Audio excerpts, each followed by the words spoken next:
This is 8 Minutes, a podcast helping you understand the energy and climate challenge in just a few minutes. I'm your host, Paul Schuster. We've put a lot of carbon into the atmosphere. A lot. And so much of our climate action right now is trying to figure out how we're going to decarbonize or capture that carbon. But carbon dioxide is not the only greenhouse gas causing our planet to warm. In fact, it's not even the most potent. Some other greenhouse gases can be over 20,000 times worse than carbon dioxide. Today, I'll discuss these other gases, their impact on climate change, and what we're doing to help control them. 8 minutes. It's how long it takes the sun's rays to hit Earth, or about how long it takes for my dog's stomach to realize that eating an entire chicken carcass was not a good idea. And there goes the living room carpet. Again. Let's get it on.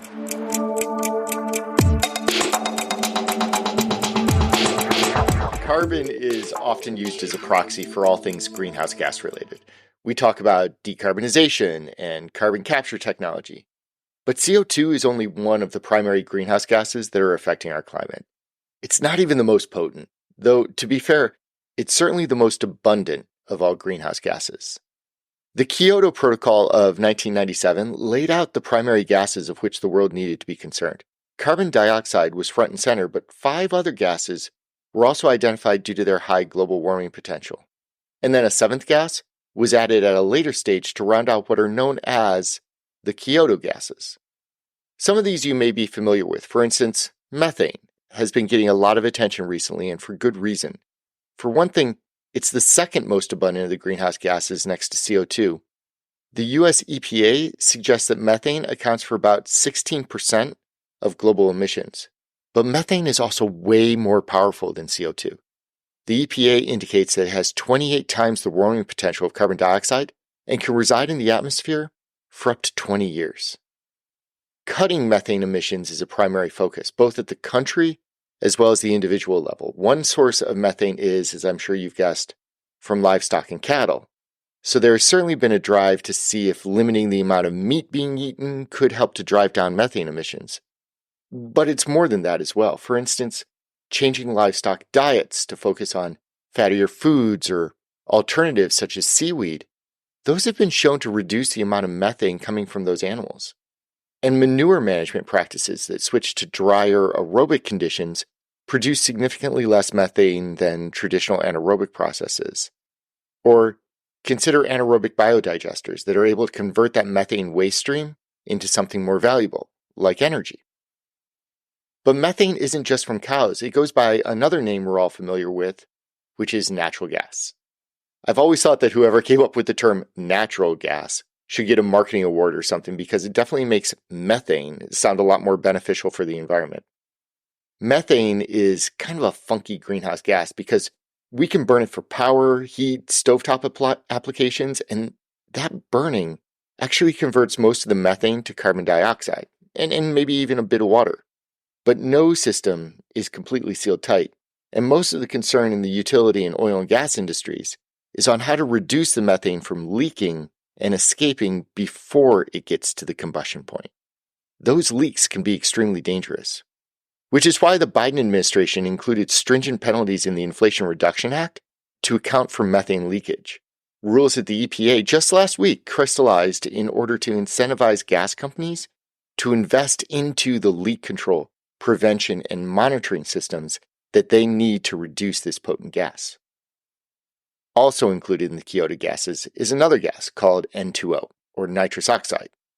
Ring a bell? Yeah, this is laughing gas, like what used to be in dental and other minor surgical applications.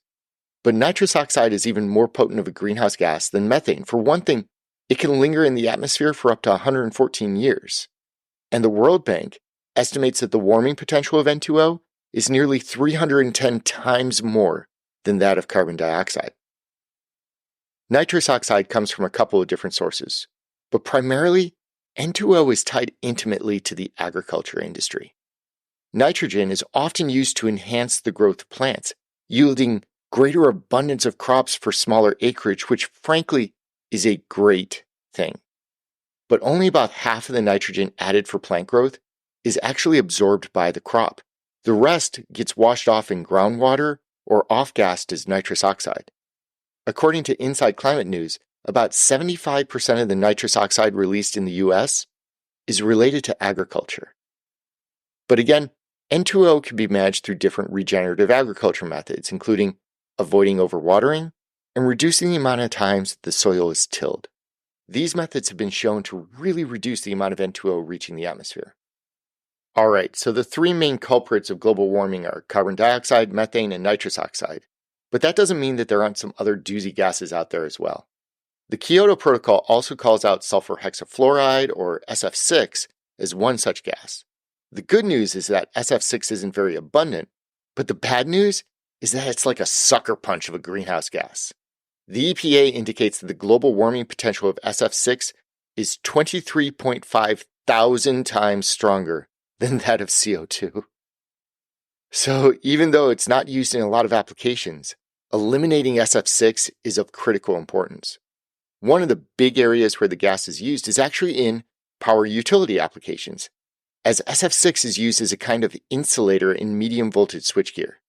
The gas helps to prevent electrical arcing in the switchgear and keeps the equipment safe. Fortunately, alternative methods are emerging to replace old SF6 switchgear with non-GHG emitting equipment, but there's a lot of switchgear out there in the world, and it's going to take time to make the turnover. Two other gases that the Kyoto Protocol calls out are hydrofluorocarbons, HFCs, and perfluorinated carbons, PFCs.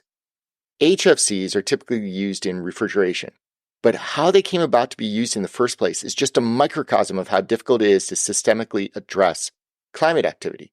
Because back in 1987, the globe agreed to reduce ozone-depleting gases as part of the Montreal Protocol. That led to certain chlorofluorocarbons, CFCs, to be phased out of refrigeration in favor of hydrochlorofluorocarbons, HCFCs.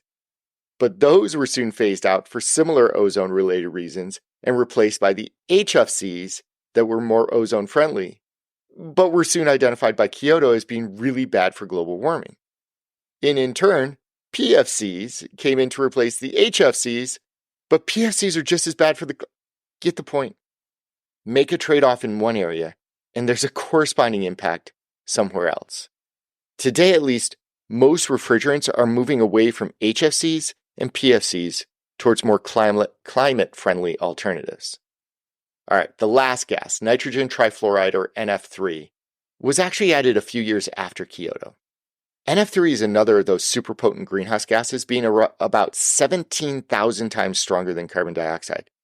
But its application is primarily in silicon wafer etching and manufacturing, and is being phased out for alternative gases. There's a lot of focus in the climate space, and rightly so, on reducing our carbon dioxide emissions in the air. Without a doubt, this is super critical to achieving our 2 degrees Celsius target as set out in the Paris Agreement. But just as important are these other super gases of methane, nitrous oxide, sulfur hexafluoride, HFCs, PFCs, and nitrogen trifluoride. These gases are more potent, last longer, and can have a devastating impact on the planet. I'm Paul Schuster, and this has been your 8 Minutes.